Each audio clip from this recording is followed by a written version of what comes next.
পুরো পৃথিবী জুড়ে বাজছে তৃতীয় বিশ্বযুদ্ধের দামামা। আর এরই মধ্যেই আমাদের হাতে এসে পৌঁছেছে গুরুত্বপূর্ণ আন্তর্জাতিক সংবাদ। শুরুতেই শিরোনাম, মিশরে ইসরায়েল ও হামাস শান্তি আলোচনা আবারও শুরু। পরেই জানাবো, সিরিয়ার আরেকটি গুরুত্বপূর্ণ শহর দখলে নিল বিদ্রোহীরা। এরপরেই জানাবো, ইরানকে দেওয়া কোনো প্রতিশ্রুতি মেনে চলেনি আমেরিকা, আয়াতুল্লাহ কাজেম সিদ্দিকির মন্তব্য। এদিকে যুদ্ধে ক্ষতিগ্রস্তদের সহায়তায় $৭৭ মিলিয়ন খরচ করবে হিজবুল্লাহ। এবং সর্বশেষ জানিয়ে দিব, ভয়ানক অরেসনিক হাইপারসোনিক ক্ষেপণাস্ত্রের উৎপাদন বৃদ্ধির কথা জানালেন পুতিন। মোতায়েন করা হবে বেলারুশে।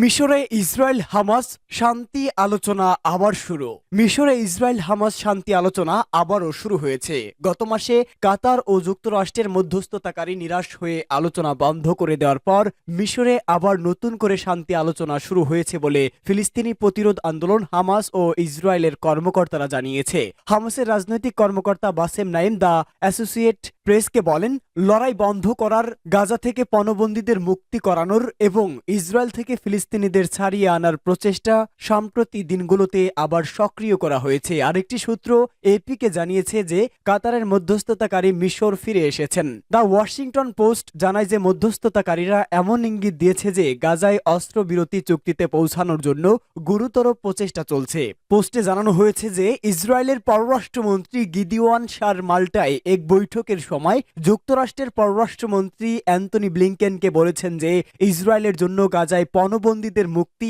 এবং এজন্য তার প্রচেষ্টা অব্যাহত রাখার প্রতিশ্রুতি তার একটা সুযোগ এসেছে বলেও মনে করে। ইসরায়েলের মন্ত্রিসভার এই বৈঠকের পর ইসরায়েলের চ্যানেল 12 সরকারি কর্মকর্তাদের উদ্বৃত্ত করে বলেন, কাতারি ও মিশরীরা মনে করে যে ওই অঞ্চলে একের পর এক নতুন পরিস্থিতি সৃষ্টি হয়। হামাস দ্রুত একটি আলোচনায় প্রবেশ করতে চায়, এমনকি তা যদি আংশিক চুক্তিও হয় এবং ইসরায়েল যদি আগেই যুদ্ধ বন্ধ করার ঘোষণা নাও দেয়। প্রতিবেদনটিতে বলা হয়েছে যে অস্ত্র বিরতি চুক্তির মধ্যে থাকবে নারী, শিশু ও আহত পণবন্দীদের মানবিক মুক্তি।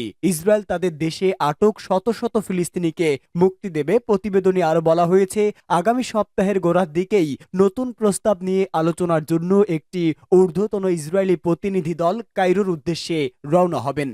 সিরিয়ার আরেকটি গুরুত্বপূর্ণ শহর দখলে নিল বিদ্রোহীরা। দক্ষিণ সিরিয়ার বিদ্রোহী বাহিনী দেরা অঞ্চলের বেশিরভাগ অংশ দখলে নিয়েছে। 2011 সালে দেশটির প্রেসিডেন্ট বাশার আল আসাদের বিরুদ্ধে এই শহর থেকেই বিক্ষোভ শুরু হয়েছিল।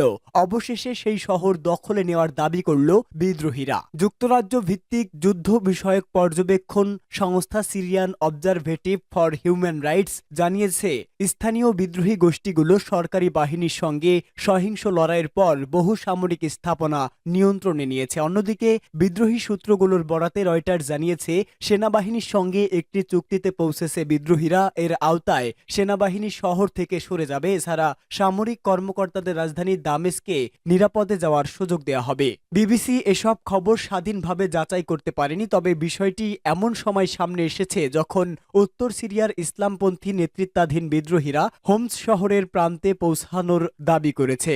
শুক্রবার SOHR বলেছে, দক্ষিণের বিদ্রোহীরা এখন দেরা অঞ্চলের 90% বেশি নিয়ন্ত্রণ করেছে। শুধু সানামাইন অঞ্চলটি এখনও সরকারের হাতে রয়েছে।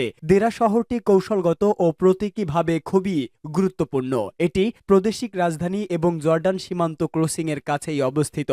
ইসলামী প্রজাতন্ত্র ইরানের প্রভাবশালী আলেম আয়াতুল্লাহ কাজেম সিদ্দিকি বলেন, ইরানকে দেওয়া কোনো প্রতিশ্রুতিই রক্ষা করেনি আমেরিকা। তিনি বলেন, আমেরিকার সাথে আলোচনা করে কোনো লাভ হবে না। তারা আন্তর্জাতিক আইন ও নীতিমালা মেনে চলে না। আমেরিকার কাছে শক্তিই হলো যুক্তি। দুর্বল জাতিগুলোর কাছে তারা চাঁদা দাবি করে। ইরানের ছাত্র দিবস উপলক্ষে তিনি বলেন, ছাত্র সমাজের মধ্যে সাম্রাজ্যবাদ ও আধিপত্যবাদ বিরোধী চেতনা জোরালো রাখতে হবে। এই প্রসঙ্গে তিনি ইরানে মার্কিন মদতপুষ্ট সামরিক অভ্যুত্থানের ইতিহাস তুলে ধরেন এবং সবাইকে সজাগ থাকার আহ্বান জানান। ইরানের এই প্রভাবশালী আলেম সিরিয়ার বর্তমান পরিস্থিতি তুলে ধরে বলেন, ইরানের জনগণ ও সরকার সবসময় ইসলামী প্রতিরোধ ফ্রন্ট ও সিরিয়ার পাশে থাকবে। এই প্রসঙ্গে তিনি ইরানের পররাষ্ট্রমন্ত্রীর আঞ্চলিক দেশগুলো সফরের কথা তুলে ধরেন।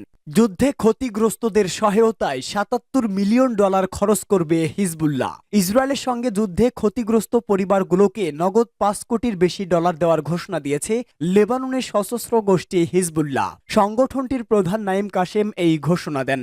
রেকর্ড করা এক বক্তব্যে তিনি বলেন, প্রত্যেক ব্যক্তিকে 300 থেকে 400 ডলার করে দেয়া হবে। 2,33,500 রেজিস্টার্সকৃত পরিবারকে মোট 77 মিলিয়ন ডলার দেয়া হবে। হিজবুল্লাহর প্রধান তার বক্তব্যে আর্থিক সহায়তার জন্য ইরানকে ধন্যবাদ জানান। নাঈম কাশেম আরো বলেন, ইসরায়েলের সঙ্গে যুদ্ধে যাদের বাড়িঘর ধ্বংস হয়েছে তাদের 8,000 ডলার দেওয়া হবে। এছাড়া বৈরুতে বসবাসকারীদের দেওয়া হবে 6,000 ডলার করে এবং রাজধানীর বাইরে যারা বসবাস করেন তাদেরকে 4,000 ডলার করে পরিশোধ করা হবে।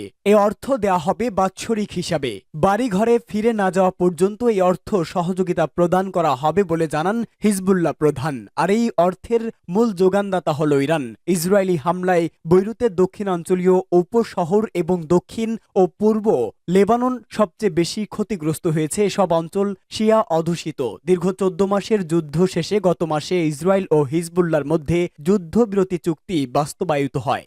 ওয়ারেসনিক হাইপারসোনিক ক্ষেপণাস্ত্রের উৎপাদন বৃদ্ধির কথা জানালেন পুতিন। রাশিয়ায় ওয়ারেসনিক হাইপারসোনিক ক্ষেপণাস্ত্রের উৎপাদন বাড়ানো হচ্ছে বলে জানিয়েছে রুশ প্রেসিডেন্ট ভ্লাদিমির পুতিন। তিনি বলেন, আগামী বছরে মিত্র দেশ বেলারুশে নতুন এই ক্ষেপণাস্ত্র মোতায়েন করা হতে পারে। বেলারুশের প্রেসিডেন্ট আলেকজান্ডার লুকাশেঙ্কোর সঙ্গে এক বৈঠকে কথা বলেন পুতিন। পূর্ব ইউক্রেনের নিপ্রো শহরে গত মাসে ওয়ারেসনিক ক্ষেপণাস্ত্র ব্যবহার করে হামলা চালায় রাশিয়া।